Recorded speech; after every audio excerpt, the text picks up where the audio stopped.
Hello, hello. Welcome to this video. Victoria here from Fierce Fatty. How you doing? Hope you're having a wonderful day. Thank you for tuning in with me today. What we're going to be talking about is, do you have seasonal body shame? I wonder. So before we start, a reminder, if you have not already, there is a free Facebook group that I host, and you're welcome to come and join it and get all the Fierce Fatty, okay, fiddy fun. It's called Fierce Fatty Friends. There's a link somewhere around where you're watching this, and if there's not, then just type Fierce Fatty Friends into Facebook and you'll find that free group. Make sure you answer the questions so that we can let you in, because we want to make sure that you're a real person. So in this video, we're talking about, do you have seasonal body shame? And what we're going to be talking about is, I say me and Dougal, my dog down there somewhere, me and Dougal. He's probably going to not chat that much, but we are going to be talking about what is seasonal body shame, the effects of having seasonal body shame, what it looks like year round, and discover if you have it in one season or all 4 seasons, and also how to overcome it. So are you ready? Are you ready? I'm ready. Are you ready? Okay, great. We're ready. So the reason why I wanted to talk about this is because it's what is it? September 16th here now.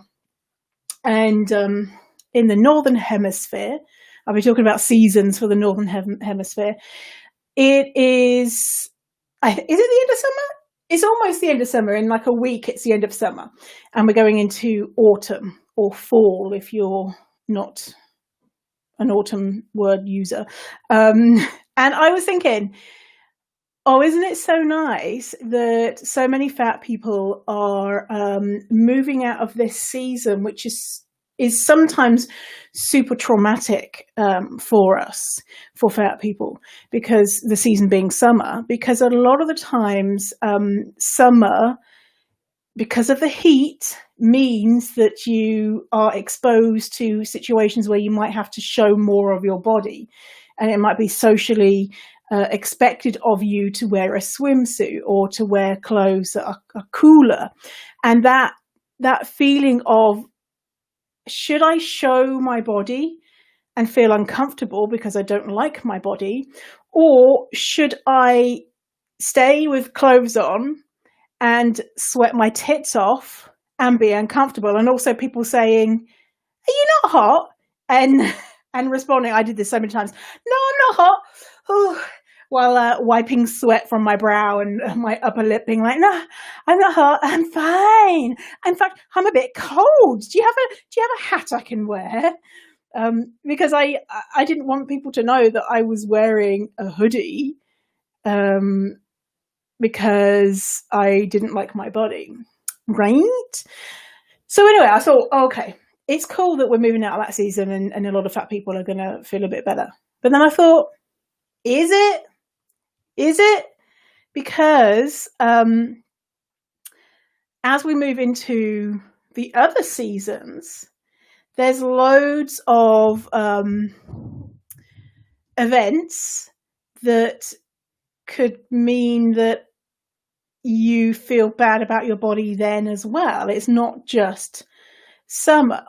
So when I talk about seasonal body shame, this is something that I've made up. And what I mean by seasonal body shame is that as we move through the seasons, are you feeling shame about your body because, oh my God, it's summer and I have to wear these things and it's really stressful for me? Is it just summer that you feel stressed about? Or is it autumn? Is it winter? Is it spring? Is it the rainy season, wherever you are? And you might be thinking, yeah, no, it's just summer. But I want to share with you the different ways that I've come up with in my gorgeous noggin that have in the past triggered me a lot and made me feel a lot of shame about my body, because it's so obvious. The having to wear a swimsuit one is so obvious.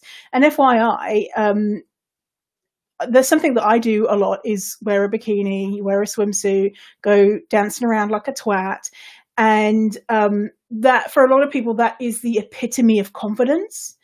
But for me, it is for me in some ways not. But for everyone, it's different. Like their expression of confidence is different.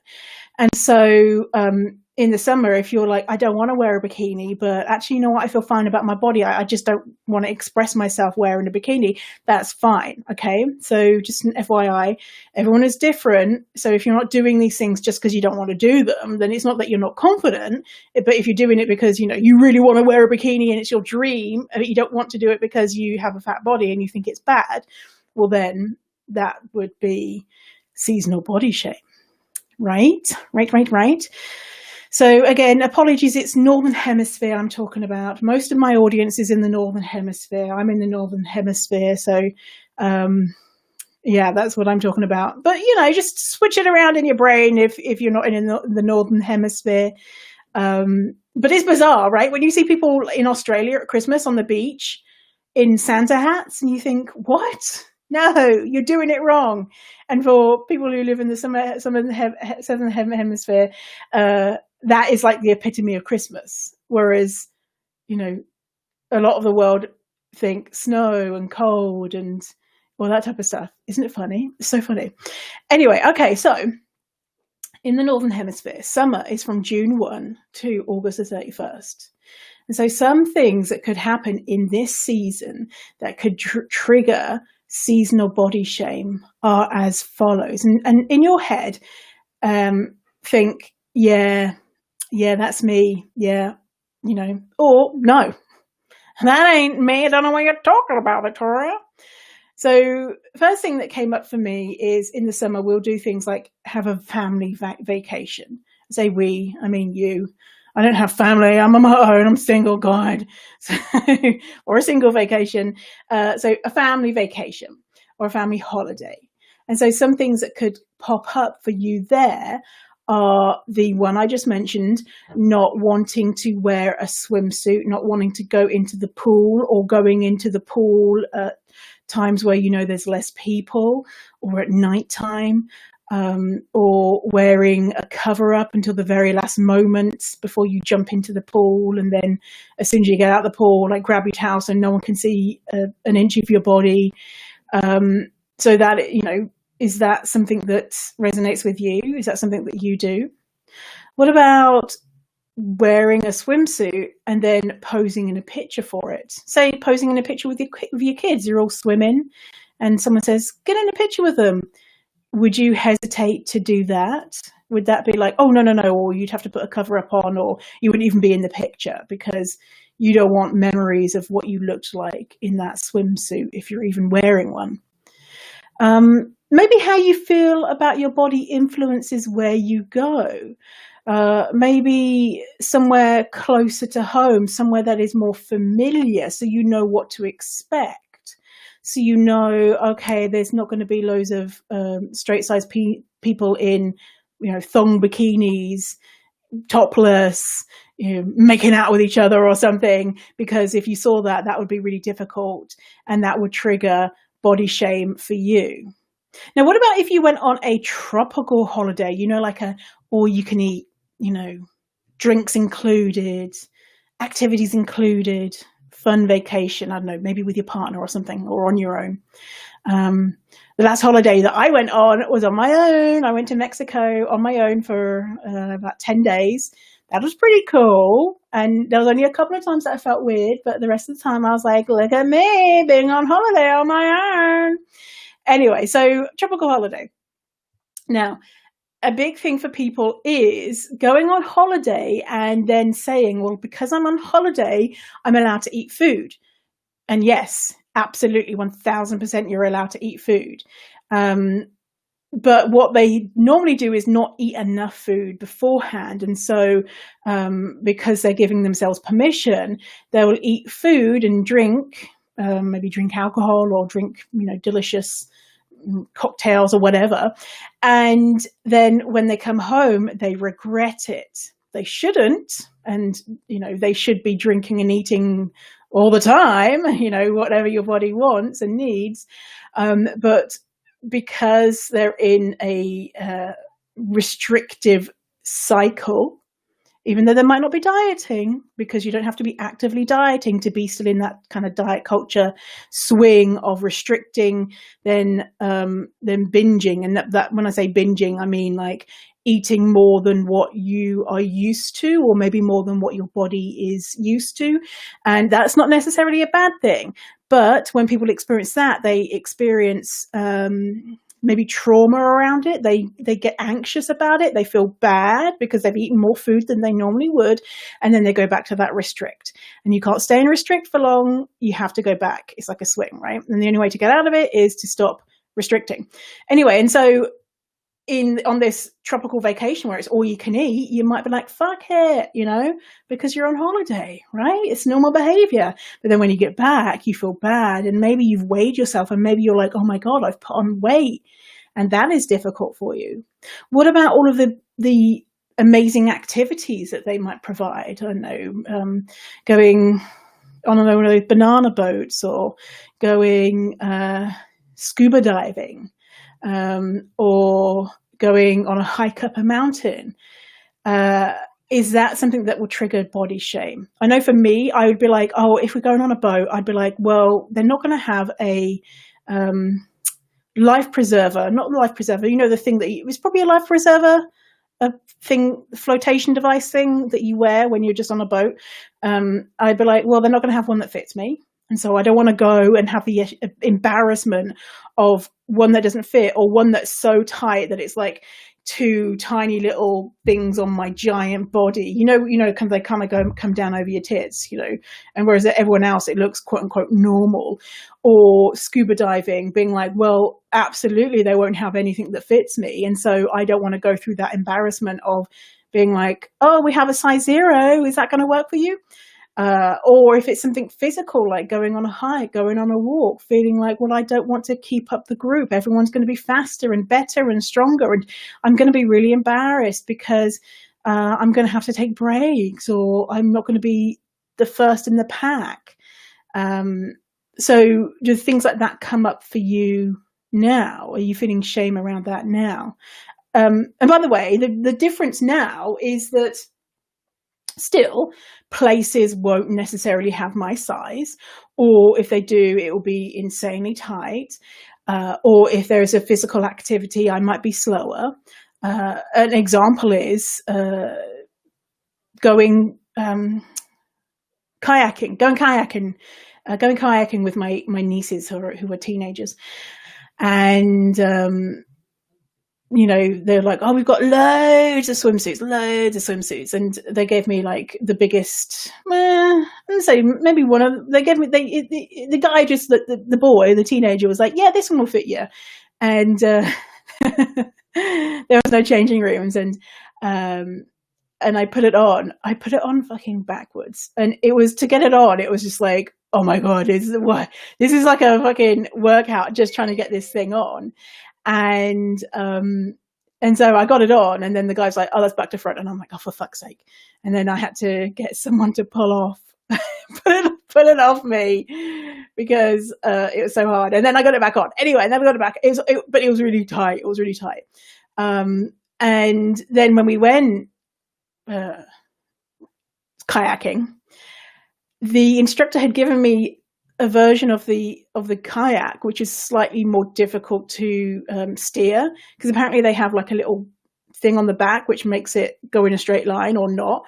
And so my nieces both had ones with the thing, and so they were like going ahead, and I thought, I'm going to be pretty good at this. I'm my arm strength is pretty good, but I was like way behind them, and I didn't think, oh, this is bad. They think that I'm I'm unfit or lazy or whatever. I just thought, oh, this is just what's happening and it's no big deal. And they're having fun and I'm having fun and I can't wait to jump in this water because this wetsuit is so fucking hot. And so it just wasn't a big deal. And so now without that body shame, I can just go and do things and not make it mean anything about me, versus say if I had that experience before, it would be mortifying.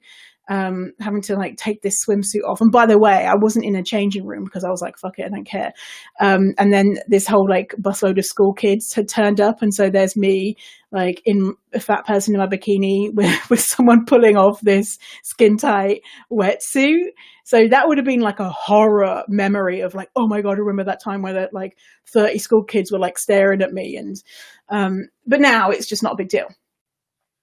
Anyway, so that is tropical holiday, or that could be, any type of holiday. Now in the summer, also, if you have children, maybe your children are off school and maybe your children are off school because of the pandemic and you're like, fucking get back to school, you bastards. Normally in a year, maybe if the kids are off school, maybe, I don't know, you might be running around with them more and doing activities, which could be something that is triggering bad body image. And as well, you could be distracted because of that, because of bad body image. When you are spending time with your kids, distracted because you're thinking, I want them to see me in the best light, or you're just thinking like, what can I eat? What am I not allowed to eat? And you're just distracted with that. This week, someone posted in my Fierce Fatty Friends group, and she said that she is constantly worried about her double chin, so much so that she's obviously doing things like in photos to disguise her double chin on Zoom, when if she's doing conference meetings, doing things to disguise her chin, but also in front of her kids. She says she's constantly trying to hide her double chin from her kids.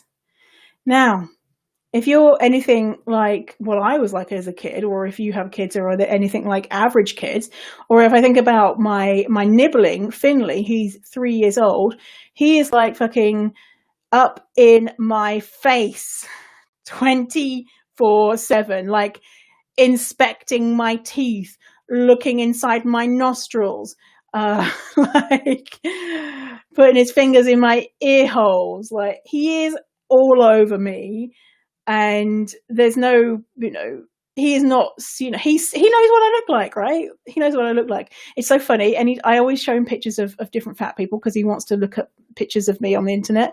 And anytime there's a fat person, he's always like, Auntie Toria. And I'm like, oh yeah, cool. You recognize I'm fat. Anyway, side story. Anyway, another side story. My sister, she was in the car with him last week, and Lizzo's song Good as Hell came on, and Finley, my nephew, my nibbling, said, this is Auntie Toria's song, because he remembered from like a year ago that I danced to this song at the end of my TEDx talk, and I had showed it to him once and a year ago, and he remembered. That was bizarre. I thought it was bizarre. Kids are weird. Anyway, and so in the summer, your kids being home, is that something that triggers body shame? Question mark. Now, most of my lessons are in the US of A. And I was like, do you know what? I know that you have some sort of holiday in the summer where you set off fireworks. I was like, oh, there's one called 4th of July. And then I was like, oh, there's another one called Independence Day. I wonder what the difference is. If you're not like me, you'll be like, they're the same fucking thing. I had them as two different things, but then I was like, oh, this sounds like it's Independence Day. Yeah, it is. It's Independence Day. And so Google told me, Wikipedia tells me that on 4th of July, Independence Day, it's a cultural norm, because I don't know what you do. You do fireworks, family reunions, concerts, barbecues, picnics, parades, baseball games. That sounds fun. But also, isn't it racist, that holiday? I don't know. Anyway, clearly I don't know anything about 4th of July. So I'm presuming barbecues, picnics, parades. It's 4th of July. It's probably going to be hot. And so in those days when you're out in the public, engaging in these things, will you be wearing a nice summer dress or some shorts or something to keep you nice and cool and something to keep you feeling good in the day? Or would you choose something to cover up more? What if you do wear a summer dress and you go walking and you get chub rub? Do you blame that on you? Are you like, oh my God, look at me, I'm so fat, I get chub rub? When so many people get chub rub. Straight size people get chub rub too, depending on what their legs are doing. And so are you blaming how your body behaves and making it into something bad versus this is just what bodies do? Yeah, and are you uncomfortable wearing, like I would, hoodie, jeans, fucking woolly hat, scarf, everything to cover myself up, versus wearing something that's cool and comfortable? So that's summer. Now, they're the things I thought of on the top of my head, but you could have other things happening depending where you are in the world, different holidays or celebrations, or in there is my birthday.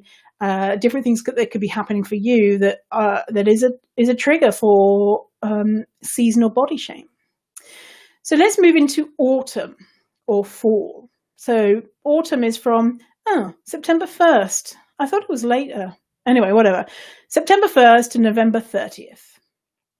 Now, what happens in autumn? Because I was like, autumn, fat people, we can wrap up in our woolly jumpers and everything is great and fine and, we feel good. Well, a few things that I thought about in autumn that could trigger body shame is, the first thing I thought of is Halloween. Now, as a fat person, it is very hard to find a Halloween costume, especially in the store. You have all these pop-up Halloween stores. Oh, I fucking love Halloween. It's so good. These pop-up Halloween stores, and then you'll have like the straight sizes, and then you'll have, if they have a plus size option, it will be plus size, one size fits all. You're like, no, that's not how sizes work, especially for plus size. And so in those moments, are you like, oh God, see, I'm so fat, I can't even buy a costume. Why is it so hard for me? And then if you buy a costume online, if you manage to do it in time, it's really expensive, and the costume will come and it'll be absolute total shit. These costumes, right? They charge so much. Like some of them I've seen are like $100, and it comes and it'll be like a piece of like sellotape wrapped to material that's like as thin as toilet paper, and they're like, "Yep, $100, please."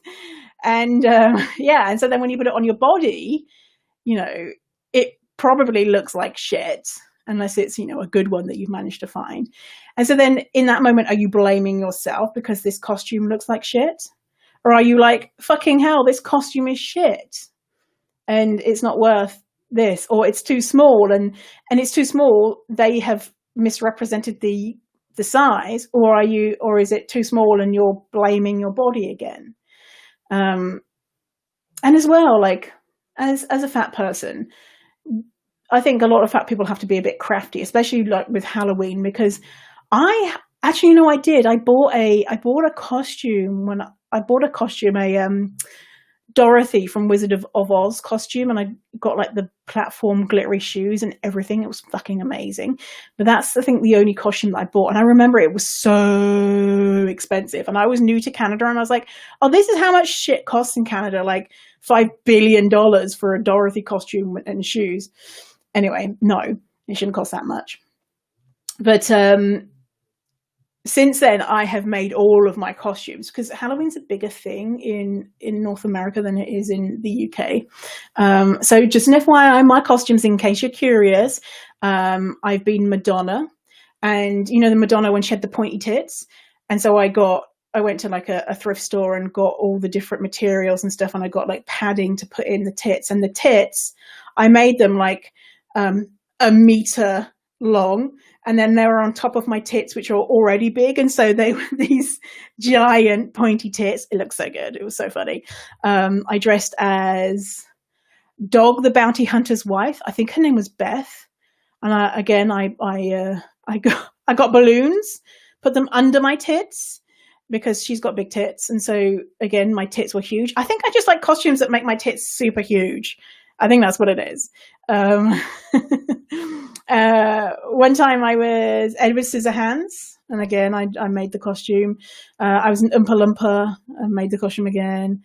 I was a 90s person. And so I got like a fanny pack, and I made these, they used to have those baggy trousers. I got a skirt and like kind of sewed it and then made a top and blah, blah, blah. I won best costume for that outfit. It was really good. So, are any of those things about Halloween triggering for you? Now, in autumn as well is Thanksgiving, for those who celebrate Thanksgiving. Thanksgiving is in November in the States, and in Canada, I think it's in October. It's earlier anyway. So Thanksgiving is, should you go home to celebrate with family and have the risk of people commenting on your body, have the risk of commenting on what you eat, what you wear, and you might not have seen your family the whole year, and this is the first time you've seen them since Christmas, maybe. And who's going to be there? Are they going to talk shit about fat people? Are they going to be talking about their new diet or whatever? And so that could be triggering for seasonal body shame. Now, let's move into winter. So winter, December 1st to February 28th. I don't think these dates are right. They seem too like on the nose, at the beginning of the month. I think these are kind of general.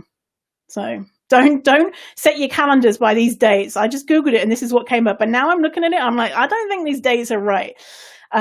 So December to the end of February is winter.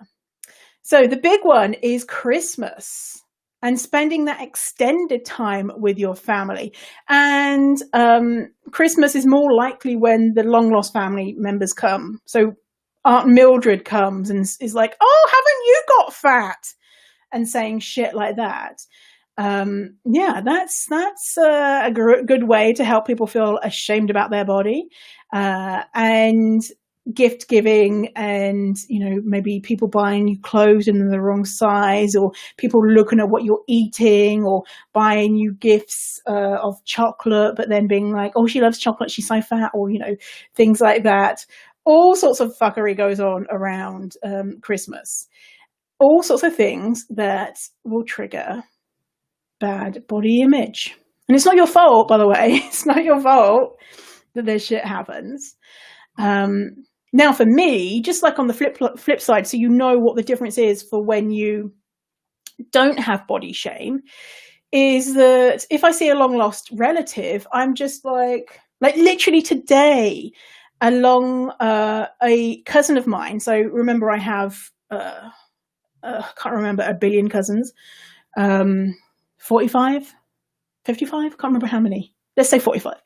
One of my cousins, he's 22, so I hadn't seen him since he was about 6.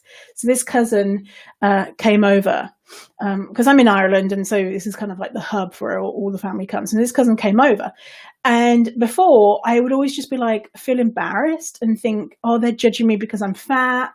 They think, ooh, look how fat she is. And especially because he's like a 22-year-old guy, I'd be thinking, oh, he's just like, ooh, she's gross, and ooh, my cousin's so embarrassing, he was there with his girlfriend. And it would be a trigger. Whereas today, I was just like, oh, come on in, what you doing, what's going on, where you going, chatting about stuff, no big deal, see you later, had my lunch, off you go, no problem. And of course, he didn't come in and say, well, look at you, you've got fat. But if that had happened, then, I would have been like, whoa, excuse me. Whoa, you've turned into a dick, So, but then there are some older family members that think it's okay to talk about what you look like. What are you doing in your life? Have you got married and had kids and all that type of shit, which is, can be triggering. So as well, around the Christmas time, the holidays, around the holidays, is there a holiday work party? This would be a big one for me. Holiday work party. And so my holiday work party would be fine. But if I had a partner at the time and they had a holiday work party, I would be really nervous about it because, so my last partner, he was this hunky scientist. Because I used to always date very stereotypically attractive people. He kind of looks like a more hunky version of that guy, Dexter. He was in 6 Feet Under as well. Do you know what I mean? You know, the Dexter, the serial killer? Oh, what is his name? His name is something, three letters or something. Anyway, whatever. He kind of looked like that, but like even, you know, hunkier sort of thing. And me, looking at me, I'd be like, well, he's very charitable to be dating me. He's clearly such a good guy to date a fat person. This is like his charitable work for the year. So anytime that I was with this guy for 6 years, my last partner, so anytime it was a work Christmas party, I would be like, try and make myself look as good as humanly possible because I didn't want his colleagues to be like, oh, why is he with her? He's got a fat girlfriend. Oh, gross. I wanted them to be like, oh yeah, oh my God, your girlfriend's so hot, you know, or something like that. Just, ugh. Now I'm just like, oh, fuck that. Like, who cares? But as well with that boyfriend, there was this one girl that he worked closely with and he would talk about her a lot. And when I saw them with each other at the Christmas parties, I always kind of had like an off feeling about it. Like I always felt kind of a little bit jealous or something. Anyway, after we broke up, that within, I don't know, 6 months maybe, he started dating her. And he's still dating her now, like years later. And I'm like, well, my suspicions were I was probably right there somewhere. I don't think he cheated on me, but still, you know, that added another layer because I thought about her being at the Christmas party and being like, well, I have to be prettier than her because I had a suspicion about something. But after a while, because I was with him for years, after a while, I felt like I was quote unquote better than her because one Christmas party, I was the designated driver and she had drunk too much, and in the middle of the highway, she opened the door and like threw up everywhere, and I was just like, yeah, you're gonna be embarrassed by that, and I was like, shut the door, we're gonna die. And so I was like, I'm more responsible than you. so I got a boost of self-esteem because she threw up in my car. So she didn't throw up in the car, but she opened the door. But still, she probably didn't even remember that happened. And I was just like, yeah, I'm so much better than you. When I've thrown up in cars loads in my time. So so carrying on with winter, the winter is a bit of a doozy. We've got the new year, new you bullshit. So this is a big time for people going on diets, people starting gym memberships. And we all know, you know, what is it, the date by like the 14th of January, people have quit their diets and they go to the gym once and never go again. And so there is a lot of body shame and guilt that goes in with starting these diets and starting the gym memberships, because they're not coming from a place of, do you know what, I feel really good about myself and really good about my body, and so I just want to go to the gym and stuff like that. It's more likely it's like, I feel like a piece of shit. I've eaten food over the holidays and I've put on weight, and therefore I need to lose weight. Now, it's not, people don't always put weight on over the holidays. I have a theory, I don't have any data to back this up, that the intuitive eaters, our weights are pretty stable throughout the year. But people who are on the diet roller coaster, they'll, like I mentioned with the, going on holiday and having all you can eat stuff, they'll be like, oh my God, this is amazing, because they're allowing themselves, and the holiday times, they're allowing themselves, because it's a quote unquote special occasion, to eat food, and then they feel guilty. And so they might then temporarily lose weight then in January, and then something else might come up. They're a human being and they need to eat food, and they might put weight back on, and et cetera, et cetera. And so that whole kind of everything being about food at the holiday times, for me as an intuitive eater, I'm just like, yeah, the food is nice, but whatever, the food is nice all year round. And yeah, there's like nice, memories around certain smells, and, maybe cookies baking and things like that. But I don't feel this kind of desperate, like, oh my God, I need it. I'm just like, yeah, I can take it or leave it, because I know that I can have cookies year round, or I can have eggnog. Not that I eat that, not that I drink eggnog. It's fucking disgusting. But theoretically, I could have eggnog all year round. Maybe I couldn't. Yeah, maybe I could. You probably like find it on Amazon or something. But anyway, so that is a big trigger, the new year, for seasonal body shame.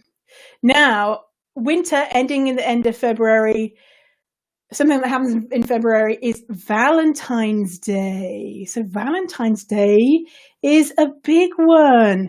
So a lot of people, they feel sad if they don't have a partner. Not everyone, obviously. But you might feel that if you don't have a partner, it's because you're too unattractive, because you're fat. You're too unlovable because you're fat. It's too hard to date because you're fat.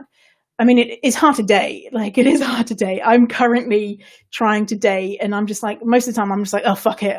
I'll just fucking I'll stay alone. I don't care. It's bullshit. And so you might have all of these things, this kind of shame around why you don't have a partner, and making it that it's because you're bad because of your body. Or if you do have a partner, are you concerned that they are like, oh, you've put on weight, I'm gonna leave you?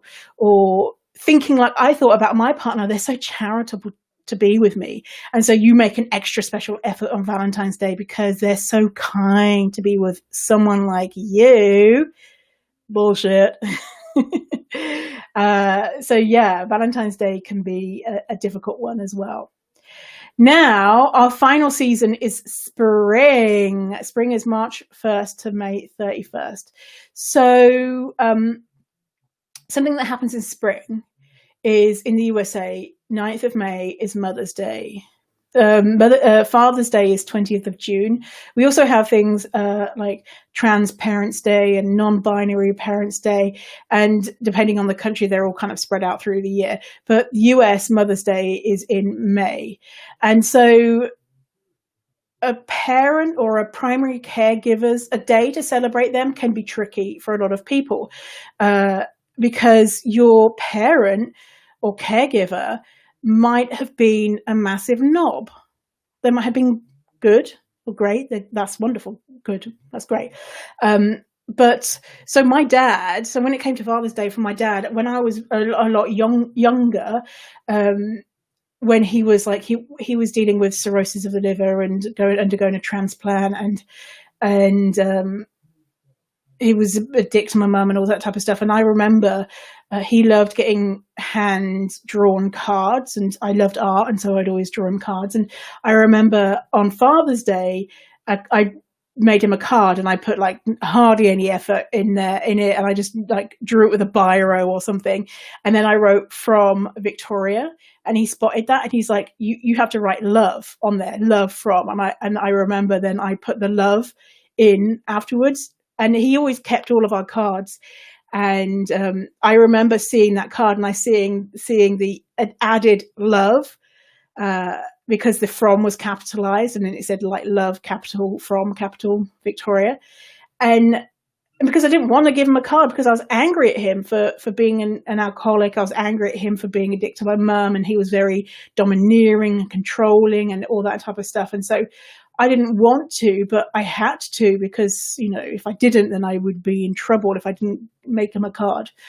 Now, as I got older, and my dad died a few years ago, I still would be, there'd be something about it, right? I'd be like, well, you did, technically you were my father. Did you, as a kid, you really let me down? You became better as an adult, but there was always something there, right? And then towards the end of his life, I could appreciate that he had a ton of mental health issues and blah, blah, blah. Now, what about, so do you have any type of relationship like that, which stems from being taught that your body is not okay? So with my dad, my dad was pretty neutral and positive around fatness, whereas my mum would be very like, oh, being fat is bad, you're a lazy lump, things like that. She was good in so many other ways, and so I never felt begrudged to give her a Mother's Day card or celebrate her, because she tried her best and had mental health issues as well. But that is not the case for a lot of people. And so when it comes to these days, it can be very triggering and make you feel angry about how you were raised. And also, if you have kids, perhaps these days where parents are celebrated, you feel guilty because you know that you are passing on bad body image to your kids if you yourself have bad body image, because it's, it happens through osmosis. You can't, kids are smart, man. You remember that, me telling you about Finley one time, hearing that song and then saying his auntie's song? Woo, kids are smart and they remember things. So another thing in spring is Easter.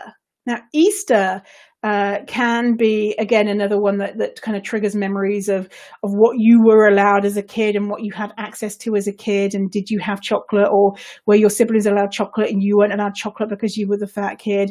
Or is there a lot of joy around Easter? Is there the feeling of, if you have chocolate in your house around Easter, feeling out of control? And because if you're in that diet cycle still, having access to these chocolates and then being like, feeling desperate to eat them and feeling like, what's wrong with me? There's nothing wrong with you. You need to eat the chocolate. And so what body image stuff comes up around Easter for you? Now, something that happens a lot around different areas in the world in February 20th, around that time, is Carnival / Mardi Gras. So this happens in New Orleans, in Europe, in South America. It doesn't happen it does happen in the UK, in Birmingham and London. There'll be Mardi Gras festivals. I'm not sure if it's in February, but maybe it is. I don't know if there's a certain date for it, but anyway, Mardi Gras in February. And so Mardi Gras there's a lot of people in amazing costumes and a lot of people in, bras and small underwear and showing a lot of skin. Now, that could be, I know there's a lot of people who are plus size who do it, and that's amazing. But are there people there and you're watching them and they're straight size and feeling like, oh my gosh, their body is better than my body, I feel ashamed of my body? Or if you had the opportunity to be in the carnival, saying, no, I don't want to. I don't want to expose my body in that way, even though you would love that experience. So is that something that is triggering for you? So they are the kind of holidays that I thought up in my gorgeous brain for this different seasons, but there are things that happen all year round. So for example, your birthday. Now, your birthday could be something that is difficult for you. You could be feeling like, oh my gosh, I'm getting older. And because I'm getting older, I'm less worthy. My body is getting, quote unquote, worse. I will never be as young and gorgeous as I used to be. It's all downhill from here. Or you might think, yeah, fuck yeah, it's my birthday. Woo, I survived another year. And, obviously it's different for everyone. Or you could be with your birthday. You could be taking stock of the year that was behind you and the year ahead of you, and making judgments about yourself and your body of, have you put on weight, and have you not done enough to be good in whatever way, good around food or good around moving your body or whatever. It's kind of like something to take stock at the end of the year and your birthday as well. As well, parties. You're going to have parties throughout the year, and parties would be a big thing for me of what should I wear? What are other people wearing? Is it going to be more casual? Is it going to be more dressed up? Am I going to look good enough? Are going to be people going to be eating? Should I eat in front of the people? Because will they judge me? Because they're like, oh my God, there's a fat person eating food. Look at her. She's disgusting. So should I eat before I go? But I'm hungry. And should I drink? Because if I drink, then I might get hungry and eat food, and then people will judge me, etc., etc., etc. Oh my God, it's exhausting. It's exhausting not liking your body. And what about work events? Feeling like you're not good enough, you're not dressed professionally enough, feeling like, oh my God, you might get fired. I always thought, I'm minutes away from being fired all the time. And how do I look? Do I look, especially as a fat person, it's hard to get professional clothes. And so fat people are accused of being unprofessional all the times because of the clothes that we have available to us, especially people who are on the higher end of the fat spectrum, super fat, infinity fat people. As well, hanging out with friends. And so doing those different types of activities. So I know, going for brunch with friends and then picking a place where there's only like tiny stools with armrests, and feeling like you don't want to say to your friends, oh, hey, by the way, that seating is not good for me. And then not going, or not going because that one friend is going to be there who talks about diets and how she's so fat and horrible, or you do go and you have to listen to them talking about diets, and maybe you join in because you want to be sociable. Maybe they're doing physical activities and you're anxious because they don't understand that you might be slower or not, or worried that they hear you being out of breath or not, or just them judging you. And of course, we have different friends, and some we're ourselves with and we're absolutely close with, but then there are other friends who are kind of like, we're not as close with, or they're newer friends, or they're frenemies, friends that we shouldn't really have in our lives. So is that something that is a thing for you? And what else is going on in your life that is something that's recurring, something that comes around all the time, maybe something that's yearly, maybe something that's monthly or weekly even, or daily, that is triggering for you. And so triggering for that shame that you have, or you might have, around your body. For me, previously, when I didn't like my body, my big triggers would be that summer season and me sweating my tits off, being like, oh no, fine, I'm not hot. Victoria, your hair is soaked with sweat. Are you sure you're not hot? No, that's just hair gel. What are you talking about? And as well, New Year, feeling like I want to be good. I just want to be good. I want to be thin. I want to be an athlete.